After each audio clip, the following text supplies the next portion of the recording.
वचन, प्यारा वचन, ईशो मसीह का प्यारा वचन, पाव को दीप को राह को रोशन, ये है मसीह का प्यारा वचन, ये है वचन।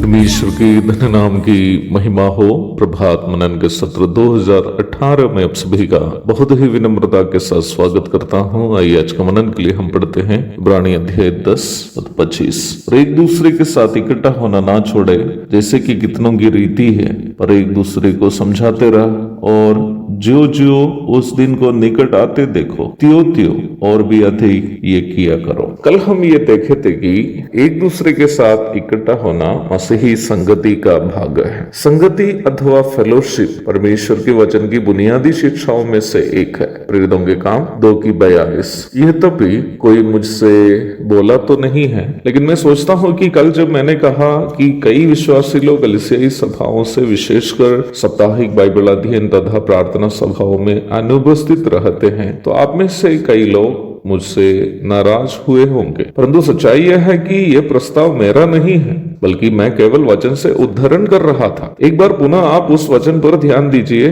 जो हम प्रारंभ में पढ़े हैं, और एक दूसरे के साथ इकट्ठा होना ना छोड़े जैसे कि कितनों की रीति है, जैसे कि कितनों की रीति है। अंग्रेजी में आपको ये 24 से ही पढ़कर आना होगा। And let us consider how to stimulate one another to love and good deeds, not forsaking our own assembling together।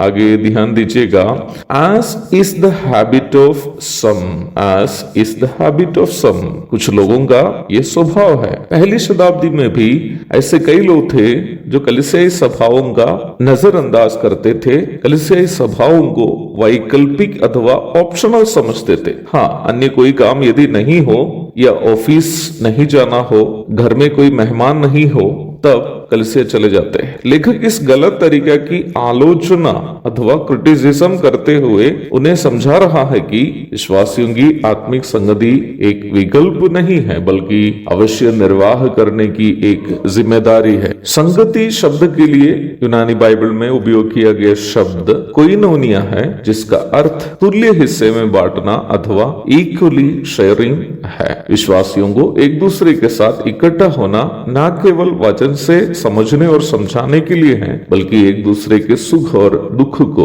और खुशी एवं गम को तुल्य हिस्से में एक दूसरे के साथ बांटने के लिए भी है। दुखजनक बात यह है कि ज्यादातर वर्तमान कालीन कलीसियाओं में यद्यपि विश्वासियों को अगुओं के साथ संबंध तो है ही, पर एक दूसरे के साथ सुख एवं दुख को बांटने का स्वभाव बहुत ही कम है। इसलिए ही एक दूसरे को मिलना और रविवार के छोड़कर अन्य सभाओं में उपस्थित होना कई लोग अनिवार्य नहीं समझते। परंतु प्यारो, आप इस बात को अवश्य समझे कि पहली शताब्दी में जब मसीही कलीसिया काफी सताव से गुजर रही थी, विश्वासी लोग उस कठिन समय को इसलिए पार कर पाए क्योंकि वे लोग एक दूसरे के साथ इकट्ठा होना अथवा एक दूसरे को हिम्मत प्रदान करना नहीं छोड़ते थे। वचन हमें याद दिला रहा है कि यीशु मसीह का आगमन अब और भी निकट है। दुनिया में पाप बढ़ते जा रहा है और विश्वासियों के ऊपर सताव बढ़ते जा रहा है। ऐसी मुश्किल परिस्थिति में हमें एक दूसरे के साथ इकट्ठा होना अधिक किया करना है, एक दूसरे को हिम्मत प्रदान करना अधिक करना है, एक दूसरे के साथ अपने सुख और दुख को बांटना अधिक करते रहना है, ताकि हम यीशु मसीह के आगमन के इस करीब के समय में विश्वास से वंचित ना हो जाए, विश्वास में कमजोर ना हो जाए। प्रभु यीशु मसीह के धन्य नाम में एक और शुभ दिन की धन्य कामनाओं के साथ आज का मनन में यहाँ समाप्त करता हूँ। प्रभु आप सबको आशीष दे। आमीन।